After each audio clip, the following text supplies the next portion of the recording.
30 septembre. C'est la session de septembre qui s'ouvre dans les assemblées provinciales. Et cette session, elle est essentiellement budgétaire parce que le gouvernement provincial devrait nous amener la proposition dédiée, le projet dédié budgétaire à l'exercice 2022 que nous devons examiner pour voir dans quelle mesure doter notre province d'un budget réaliste. Pour le Tanganyika, la priorité reste le social.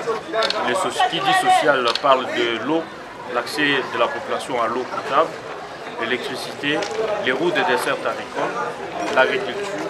Et donc ces secteurs-là sont majeurs pour booster l'économie de nous. La conférence de présidents, il y a un avant-projet de calendrier qui va être représenté à la conférence de présidents dès lundi pour essayer de passer en revue les matières qui seront examinées lors de cette session de septembre.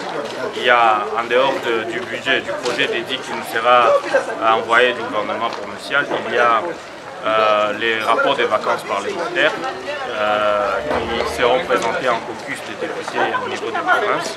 Il y a les moyens de contrôle parlementaire parce que nous devons contrôler les services du gouvernement provincial. Il y a également les propositions dédiées. Il y en a 3 qui sont inscrits lors de ce calendrier, lors de cette session.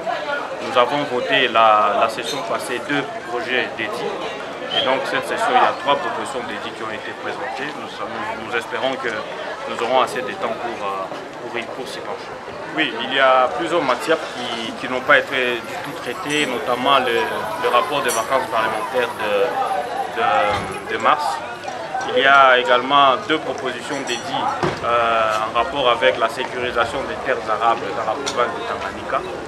Il y a également l'état des lieux des déplacés internes dans la province du Tanganyika. Ce sont des matières qui n'ont pas été traitées malheureusement lors de la précédente session, qui seront inscrites lors de cette session. Nous espérons bien, parce que nous avons suivi, normalement ceux qui ont la charge d'organiser les élections, jusqu'à preuve du contraire, c'est la CENI, qui doit normalement établir un calendrier électoral qui se fait encore attendre. On espère que lors de cette session, parce que la session couvre les 3 mois jusqu'en décembre, nous espérons avoir les élections d'un nouveau gouvernement.